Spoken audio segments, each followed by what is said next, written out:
The Knicks may have found a diamond in the rough in Kevin McCullar Jr. However, Tom Thibodeau may have been right about these kids. Hit that rock.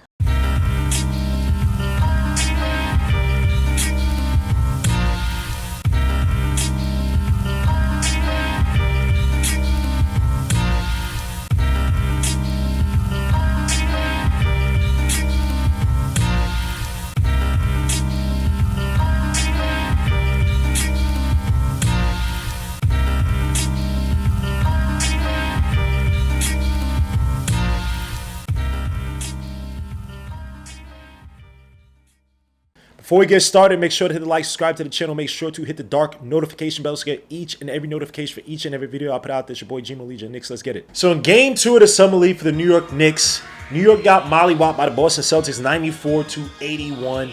In a game where we did see Kevin McCullar Jr., aka Josh Hart's little brother, even though he don't play like Josh Hart.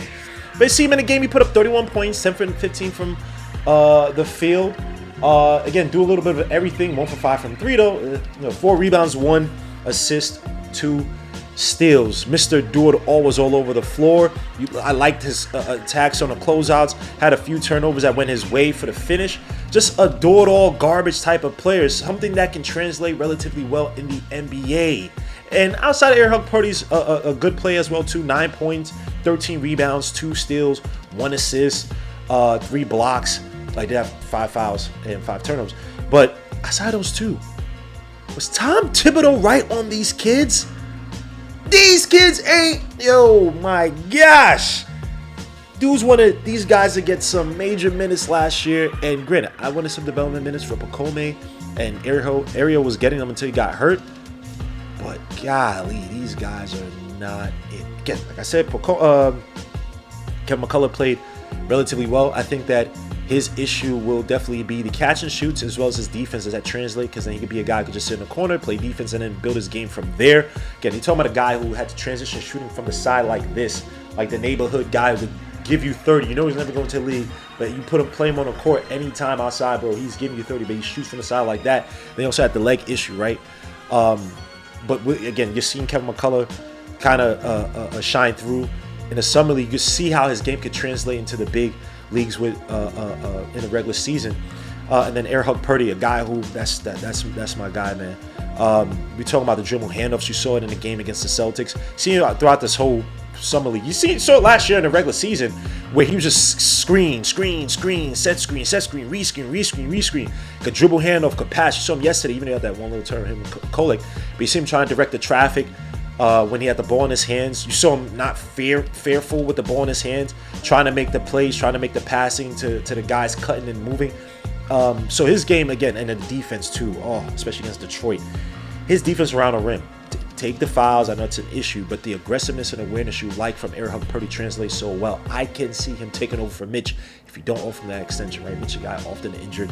Again, Chris Brown. Mike Brown loves his verticality, but you're talking about Mitchell Robinson who gets hurt all the time, right? And Eric Purdy, he gives you a little bit more in terms of the passing, assist. He sets screens relatively well, and he can finish at the rim. Mitch can finish at the rim as well too, but I just like Eric Purdy's hands, just a lot more of a steadier backup, right? So if they want to move on from Mitch, Eric Purdy is definitely an option I feel comfortable going forward. But when you look at the rest of these guys, are you serious? Come Dedier, 7 points, 6 rebounds, 1 assist, 3 for 11 from the field, 1 for 5 from 3. Now, Pacome Dedier, he like little closeouts here and there, little dribble here and there, but again, he's not a guy who's going to really beat you at the dribble. He did have that one play where he attacked on a closeout. Yeah, man, nice finish of the basket, come down, gets the steal. I think it was a 2-on-1 or maybe a 3-on-2 transition play. I think it was 3-on-2. It comes down and shoots the 3, bricks the 3 in transition. And it's like him, Kolek, who I'm still a big fan of, right? Kolek 1 for 13 against the Celtics, just bad. 0 for 6 from 3. He did have 4 turnovers, 2 rebounds, 4 assists, 1 steal, but just telegraphing passes, spinning on the pivot, trying to make passes back to the outside. The Celtics is reading the passing lanes perfectly. Which also goes to show you, it seems as if the Celtics, like their coaching from up top is definitely trickling down to these guys, right? Walsh and Shireman. Not saying those guys were world beaters, but it just seems like they played a little bit more of a cohesive game than the Knicks, who's still trying to put together a coaching staff. And just the rest of the guys, just not impressed. Now, some new guys too, obviously. Diawara, I'll get Diawara in a little bit. Let me get to Marshawn Beauchamp, who's probably not going to be here anymore. I mean, you're talking about a guy, when you start to get up to the 3-4 years you're playing in summer league, you're in the league, you're not really making headway, you might have to go overseas. You might have to find another route to get back to show that, hey, my game's truly refined, because he looked bad yesterday. He looked terrible. 0 points, 0-5 from the field, 0-5 from 3. 4 rebounds, 2 assists, but just looked ineffective. And I always thought that coming out of G League Ignite, he was improperly developed. He should have been more of a 3-and-D guy. But in this league, man, you got to take your chances. And just unfortunately, Marshawn just doesn't look great. I mean, if you're struggling against the G League guys, and it's just, you had some regular season minutes, like your second, third year, you're not really making headway. You know, I feel bad for him, but I just don't see it. But to get to a guy like Diawara coming over, our second round pick this season, you like them attacking the basket, but where's the finishing product? He had a few good layups, or one good layup, if I remember. 2-4 from the field. Yeah, he had 2 good layups. But I just don't see enough from him. Like, he'll get down the court, but then I also think that because he's not a great finisher, he's not gonna really beat you through on contact. Then he makes a pass on the outside, which is not. He made a few passes out of the dribble drive, which is not bad. But I watch him, it's like, okay, he has to. Something that has to show. He wasn't a great shooter last year. And you watch his game, it's not an imposing game. He has a decent frame, but he's not an adept shooter. He shot terribly from the foul. Like, I watch him, I just like, I saw people saying, no disrespect to these guys, I'm not going to say the name, but they said he could be a small ball 5. Are you out of your mind? Lord Jesus, man. We gotta stop thinking about basketball in the sense of 2K or... Bro, this is not fantasy land. In what world is Diawara going to be a small ball 5? Because he got up and down the court quickly with no finishing product? You think Diawara is going to be doing this against the Pacers? I know they just lost Miles Turner, so maybe it's not the best example to use. You think he's doing this against Bam Adebayo on the Heat? I'm just saying, man, like, I'm watching this guy, you expect him to be putting up some buckaroonies. He ain't. He needs refinement. That's nice and quick. You see a 6'8" guy with the big shoulders driving down. It looks cool, but then when you got no end product, what is that? Now he's a small ball. How? It would work. Let me chill out.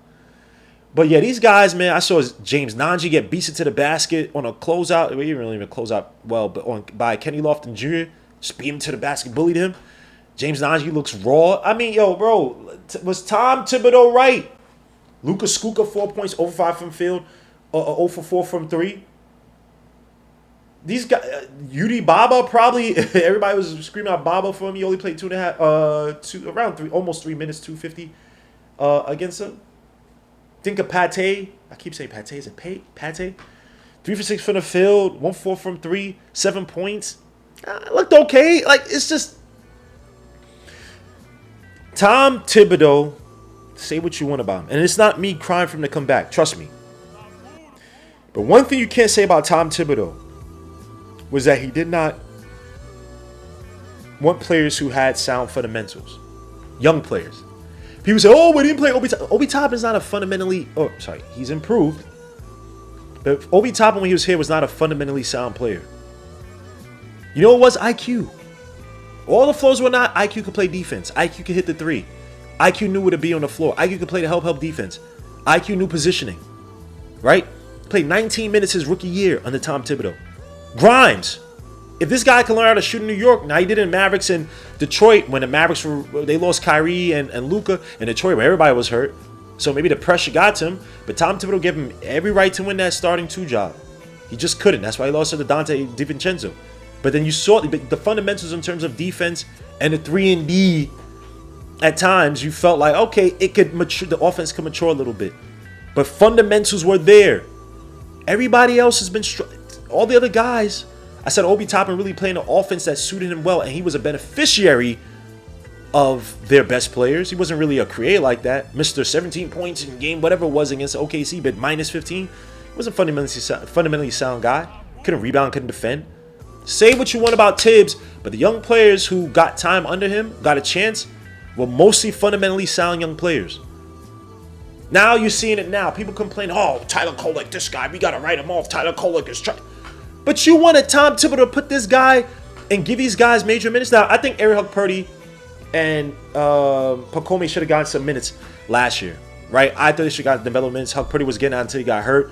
Eric Purdy, I thought he actually had a decent start to the season where he was defending decently. He could hit a little three-point shot in the corner, and everybody else basically was the fourth option, right? You got Brunson, you got OG, you got Mccullar, you got Cat, everybody else. And if it gets to Pacome, he's wide open in the corner, hit the shot, shoot the shot, right? So I thought they should have gotten development minutes, but people complaining, they had these grandiose delusions. Oh my gosh, well, if we played Pacome, he played Tyler Kolek, we would have had it. No, we wouldn't have. Tyler Kolek is telegraphing passes and creating turnovers in the G League. Imagine he did that with Andrew Nebhard and Aaron Naismith. Imagine he did that against the Celtics. Drew Holiday, Jaylen Brown, all the non-calls that we got against the Celtics. Or I guess the calls we didn't get, let me say it. If these guys are not fundamentally sound, they're going to hop from team to team to team. Why do you think some of these guys getting drafted 10th, 15th, 20th overall? You don't hear about them anymore. Because fundamentals are lacking. Those are high first rounders. We're talking about second rounders. We're talking about a guy, granted, got the second highest amount for a second rounder in terms of guaranteed money in Tyler Kolek. Pacome Daddy was here, large as a money move to make sure we could facilitate, believe the Mccullar trade not be, and end up not being hard cap in the first, if I remember exactly, right? We had to make the money work, so you couldn't take a guy like Kaishan George, take an international player who could kind of move the money around a little bit better, right? Or I think it's offer him a lesser contract. But these guys these guys are not ready. Aside of Eric Purdy, these guys are not ready. Kevin McCullough, maybe. But again, we're talking about a guy maybe 5 minutes. Because if Josh Hart has come off the bench, Josh Hart's basically doing what he's doing at a better rate. They're both not great shooters, but Josh Hart's been in the league for how long? He's a better rebounder, right? Can finish probably better than Kevin McCullough. We don't talk about that with Josh Hart. These guys are not starting the league. These guys are not getting major minutes. Say what you want. And it's not a crisis thing, right? The Knicks have their starting lineup. They have bench guys that they brought over, Jordan Clarkson, Yubusele, right? So even to take that into account, when you take that into account, it's not as if these young players are going to get major minutes. But it goes to show you maybe the assessments were right. Maybe the hesitation was right. And we have to start taking that into account before we sit up there and we praise every other young player down the bench just because we want to see something new. Just because a starter is struggling. Just because this bench guy's struggling. Oh, we got to get the kids in. When you start playing these kids, that means you're losing. That means your season is finito. So hopefully these guys can develop, but they not ready. And not having a coaching staff here, I don't care what no one says. A proper coaching staff, guys that you move through the trenches with, guys that you can assign and say, hey, you're the development guy to help these guys shoot. You're the footwork guy. You're this guy. You're the guy to help these guys finish better.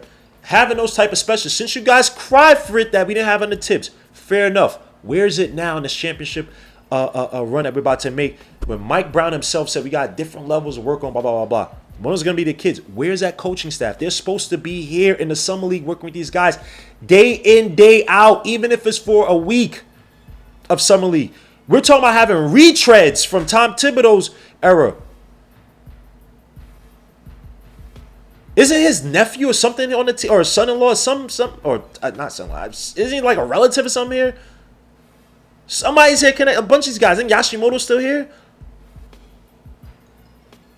So you can't sit up here and tell me that this coaching move was done with the right perspective in mind, with the right awareness, with the foresight. These kids are not ready. Partially, yes, you could say it's talent. A lot of these guys taking the second round, but it's also because it's coaching staff, right? You want these guys to develop. Where's the coaching staff? I don't want to hear no more about, oh, we'll be fine. They're supposed to be working with these guys now. Where's your Chip England? Where's your Fred Vincent? Where's your Sam Cassell? Mike Brown's supposed to been have that. Did Mike Brown just come here chilling, drinking Mai Tais, drinking dark and stormies, and he picked, I don't even got a coaching staff in place. I got fired, but I didn't have. You got fired, been since by the Kings. Where's the coaching staff? So, I'm just saying, the lessons of yesteryear starting to rear its head. I want to say ugly head because it's not as if everything's down and out. But getting rejected for several associate head coaching positions and having retreads here, these young players have to look up to something. These players in general got to look up and buy into something. You got this all-in philosophy, Mike Brown, and your coaching staff is not here. And they know that you and Leon are working together to just try to poach poach players, coaches, many from other teams.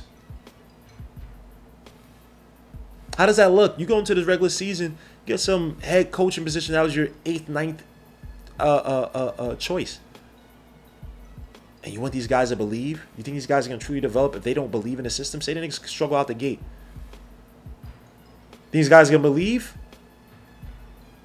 It's one thing to lose a locker room after seasons. It's one thing to not have it at all. I'm just saying, but that's my video, guys, man. Make sure to hit the like, subscribe to the channel. Make sure to hit the dark notification bell to get each and every notification for each and every video I put out. There's your boy, Knicks. Let me know your comments.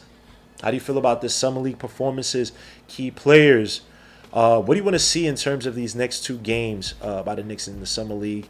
How you want players to develop? You want Dinka Pate more on the ball to be a point guard? You want Tyler Cole to keep shooting those shots?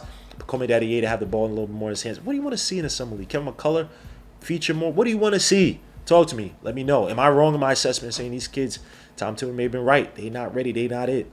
Maybe. We'll see. It's your boy G. Legion Knicks. I appreciate you. Peace, Lou. God bless. I'll catch you guys on the next one.